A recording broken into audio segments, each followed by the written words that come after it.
Hello বন্ধু, cooking with Anusha চ্যানেলে আপনাদের অনেক অনেক স্বাগত। আজকে আমি রসপুলি নিয়ে চলে এসেছি। আর এটা সুজি দিয়ে তৈরি। মাত্র 5 টাকার একটা সুজির প্যাকেট থাকলেই ব্যাস, সুন্দর রসপুলি আপনারা খুব সহজেই তৈরি করে ফেলতে পারেন। আর এটা ভীষণই তুলোর মতো নরম, মুখে দিলে মিলিয়ে যায়। আর এই রসপুলি খেতে আমরা সকলেই ভালোবাসি। বিশেষ করে পৌষ পার্বণের দিনে আমাদের বাড়িতে এই রসপুলি হয়ে থাকে। আশা করছি ভালো লাগবে। আর আমার চ্যানেলকে সাবস্ক্রাইব করে পাশে থাকা বেল আইকনকে প্রেস করে আমার পাশে থাকার অনুরোধ রইল। আর এই রসপুলিগুলো আমি পুরো গুড় দিয়ে, মানে খেজুরের গুড় বা নলেন গুড় যাই বলেন না কেন, আমি তাই দিয়ে তৈরি করেছি। খেতে ভীষণই মজাদার হয়েছে। তো চলুন শুরু করি। প্রথমে 1 বাটি নারকেল কোড়া দিচ্ছি। আর এই বাটিরই মেপে হাফ বাটি আখের গুড় দিয়ে দিলাম।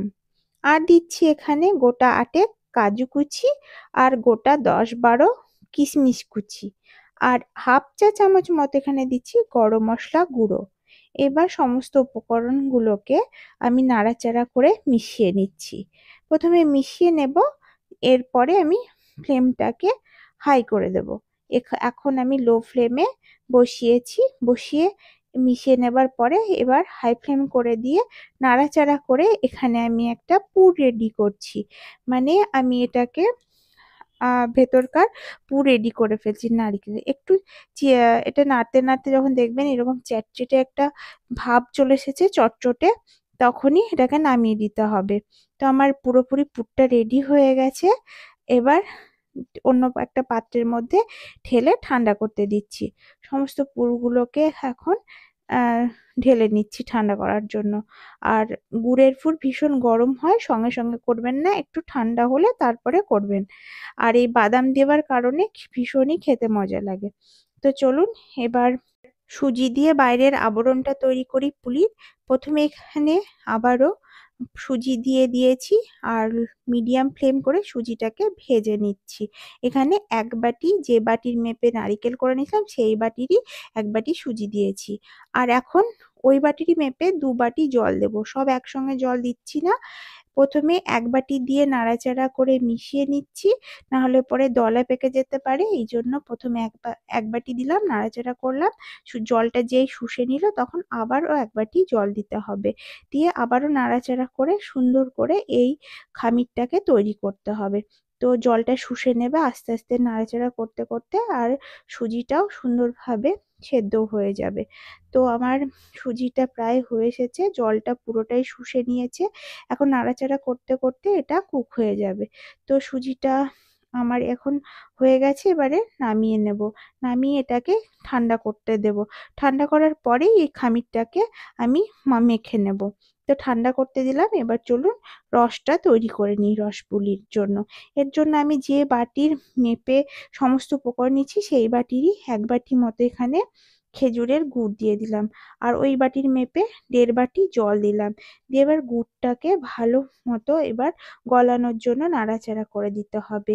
আর এখন ফ্লেমটাকে হাই করে আমি রসটা তৈরি করছি। তো গুড়টা গলে গেছে, এবার ভালো করে ফুটতে দিতে হবে। এবার ভালো মতো ফুটে উঠলে এর মধ্যে হাফ লেবুর রস চিপে দিতে হবে। লেবুর রসটা দিলে মানে রসপুলির টেস্টটা দারুণ সুন্দর হয়।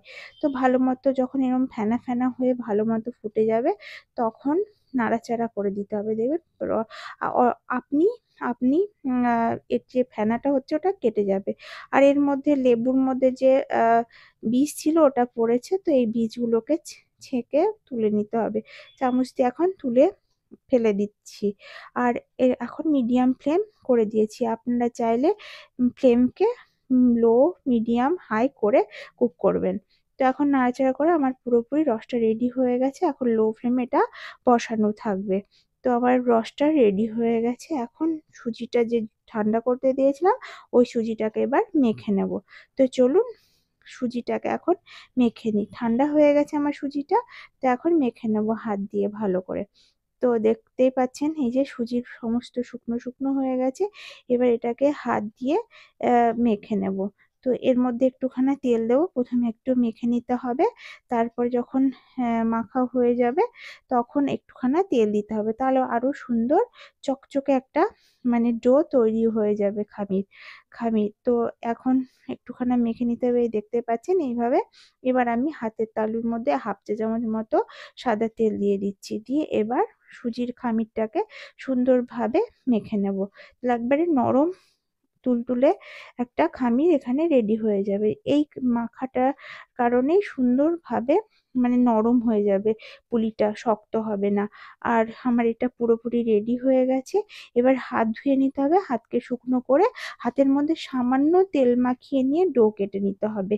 ডো কেটে নিয়ে লেচির আকারে ছোট ছোট করে গোল করে নিতে হবে। এবার দুই হাতের তালুর সাহায্যে গোল করে নিয়ে চ্যাপ্টা করে একটা রুটির মতো করে নিতে হবে। এইভাবে গোল গোল করে নিতে হবে, করে চ্যাপ্টা করে রুটির গোল আকার দিতে হবে। তো ছোট ছোট রুটির গোলাকার আপনারা চাইলে পেলেও করে নিতে পারেন। তো এরকম হবে, আর পাতলাটা দেখতে পাচ্ছেন এরকম পাতলা হবে। তো আমার এটা রেডি হয়ে গেছে। এর মধ্যে এবার আমি যে পুরটা করেছিলাম নারিকেলের রস করা, ওইটাকে এখন একটুখানি তুলে নিয়ে একটু শক্ত শক্ত হয়ে গেছে, ঠান্ডা হয়েছে তো ভালো হয়েছে। তো এখন এরকম করে একটুখানি লম্বা আকার করে হাত দিয়ে পুলির মানে রুটিটার মধ্যে দিয়ে দেব, দিয়ে এবার মুখ মেরে দিতে হবে। এভাবে মুখ মেরে দিতে হবে সব এদিকে ওদিকে, দিয়ে এবার হাতের সাহায্যে এপাশ ওপাশ প্রেসার দিয়ে এটাকে লম্বা পুলির শেপ দিয়ে নেব।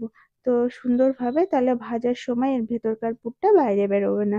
তো এইভাবে প্রথমে মুখটাকে মেরে নিতে হবে, তারপরে হাতের সাহায্যে প্রেসার দিয়ে গোল গোল করে এইভাবে লম্বা, গোল গোল না সরি, লম্বা লম্বা করে এইভাবে পুলি আকার করে নিতে। এভাবে আমি সমস্ত পুলি আকারগুলোকে করে নিচ্ছি।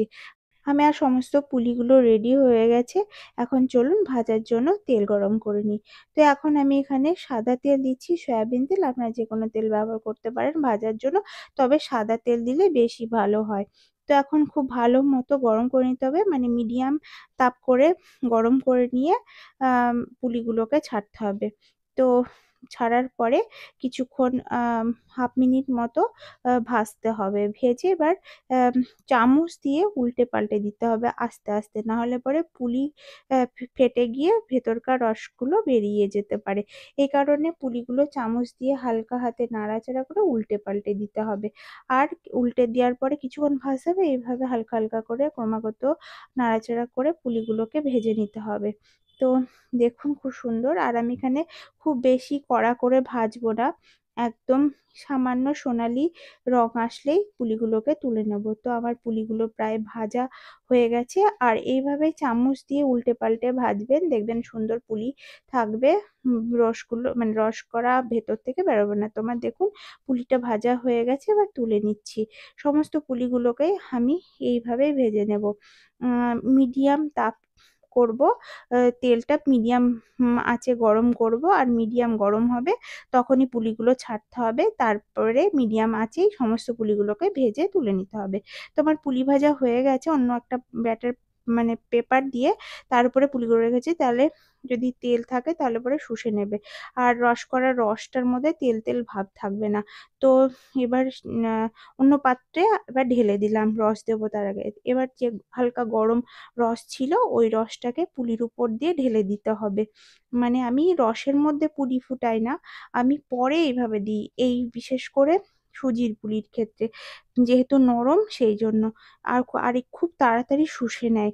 তো দেখুন দেওয়ার সঙ্গে সঙ্গে কতটা সুন্দর রং ধরে নিচ্ছে, মানে গুড়ের যে কালারটা সেটা চলে আসছে।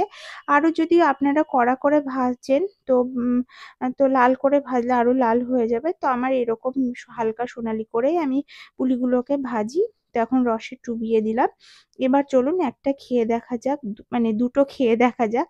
তো আমি প্লেটের মধ্যে নিয়ে নিচ্ছি, কতটা নরম হয়েছে। আর 5 মিনিটও রাখিনি, মানে আমি অমনি ডোবানোর সঙ্গে সঙ্গে তুলে নিয়েছি। দেখি কতটা নরম হয়েছে, অবশ্যই সুন্দর নরম হয়। আধা ঘন্টা থাকলে মানে 1 ঘন্টার মধ্যে তো এত সুন্দর মানে রস চুষে নেয়, কি বলবো। তো সুন্দরভাবে এমনিতেই নরম হয়েছে আর সুন্দর রস টেনে নিয়েছে। তখন খেয়ে দেখা যাক কতটা সুন্দর হয়েছে, যদিও সুন্দর হয় খেতে। তো খেয়ে দেই। তো আশা করছি আপনার ভালো লেগেছে, আর অবশ্যই ট্রাই করবেন। আর যদি বাড়িতে ট্রাই করেন তাহলে আমাকে একটা কমেন্টে জানাবেন। তাহলে বন্ধু, লাইক, কমেন্ট, শেয়ার, সাবস্ক্রাইব করে আমার পাশে থাকুন। নেক্সট ভিডিওর সঙ্গে আবারও দেখা হচ্ছে।